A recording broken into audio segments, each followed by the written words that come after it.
sobrang busy ako. Isa pa, pinag-iisipan ko kung ibebenta ko yung resort na pinamali natin nila mama. Para may pangpabili tayo ng gamot nito. Lalo na't lumalala yung sakit niya. Hindi po ba Kuya B? Pinaghirapan ko itong resort nila mama at papa? Hindi po ba pag binenta niyo po ito, hindi po ba sila magagalit? Michael, maintindihan niyo na mama. Lalo na kung alam niyang pangpagamot niyo nito, kaya huwag mo nang alalahanin yun. Kuya! Si Tom hindi kumakain na! Ano? Tara, punta natin! Kunin mo yung gamot! Kunin mo yung gamot sa wala! Mana! Nasaan ba si Mana? Sir, tawag niyo po ako, sir? Bakit mo iniwan si Tom? Hirapan siya ulit! Bakit mo iniwan? Kasama naman po niya si May. Umalis lang po ako saglit kasi nga may dumating pong mga customer. Sagot ka ba? Umalis ka dito sa akin! Umalis ka! Umalis ka! Wen! Kunin mo yung gamot! Wen! Wen!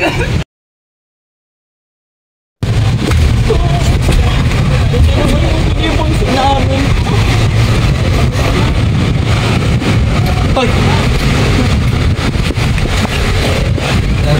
Anong ginagawa mo doon? Hindi ba dapat isa dapat ka? Lifeguard dito ba? Lifeguard ka? Sir, pasensya na po, sir. Dito ka! Sir, pasensya na po. Tama-tama. Kuya, ano ba yan?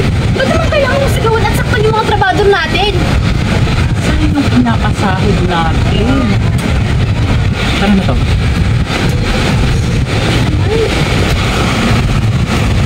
Pagpasensya niyo na po si Kuya, ha? Tara sa loob, kaya na tayo. Ate, ano po ulam? Basta naman tayo sa loob.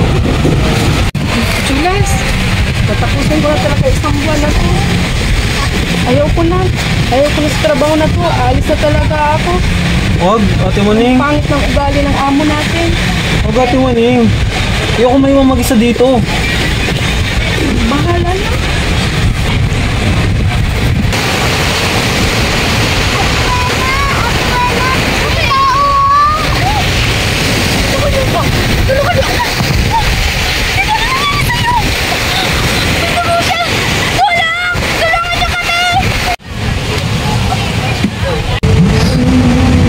Ate Wena, may malay na siya! Ayos ka lang ba? Nagalo ka kasi ng malay kanina. Ano ba nangyari sa'yo?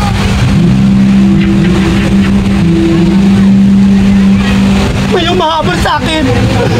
Gusto nila akong patayin! Tulungan niyo ako! Tulungan niyo ako!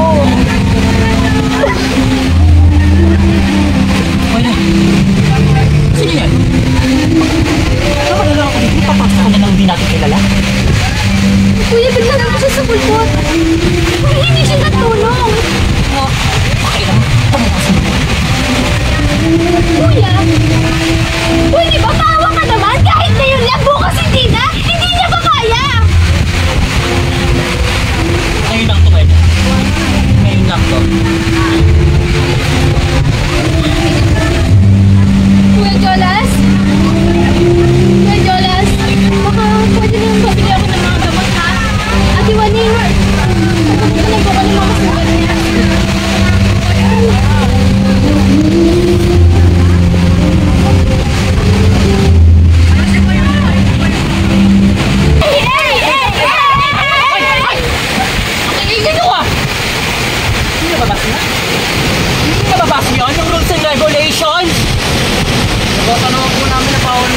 Mag-dive sa pool.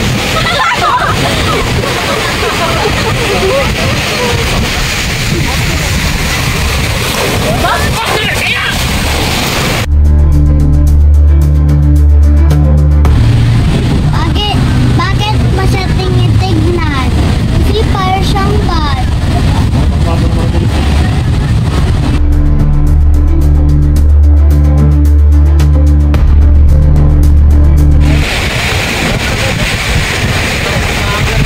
Tara na, hindi na tayo public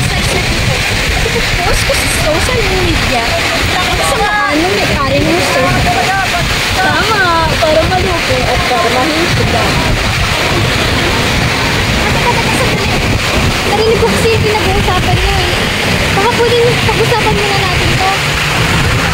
Tingin ko kasi si Kuya na naman yung dahilan kung bakit nagagalit kayo eh. Ako na naman yung kausapin. Tsaka pagpasensahin niyo yung kuya ko ha. Kasi ano eh. Ay hindi. Dapat magtagay ang kuya mo. Tara na nga. Bakit na kami babalik dito? Ate, yung pangkakarga niya si Tom.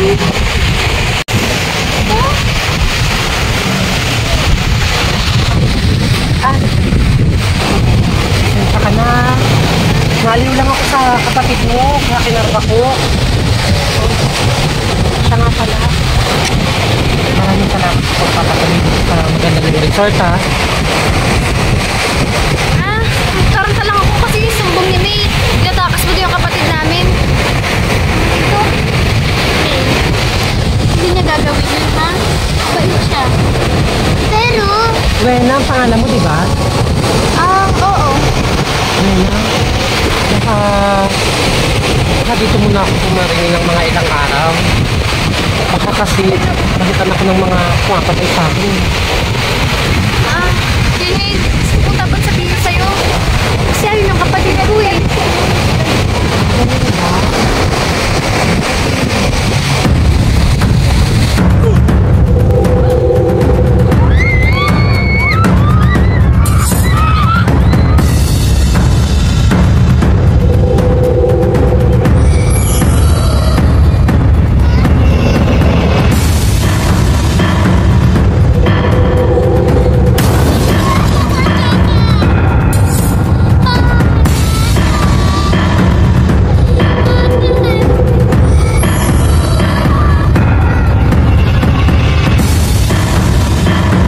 Mamaya na, gising! Ay, salamat naman. At gising ka na. Kasi yung mga kapatid ko. Mamaya na, hindi namin alam. Nakita namin yung tinulungan mo. May hawak siyang bagay, kaya dinala ka namin dito, dinago.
delikado. Tumawag naman na kami ng mga pulis. Pero dapat may gawin ako. Tom! May! Kuya B! Nasaan na ba kayo?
Ah!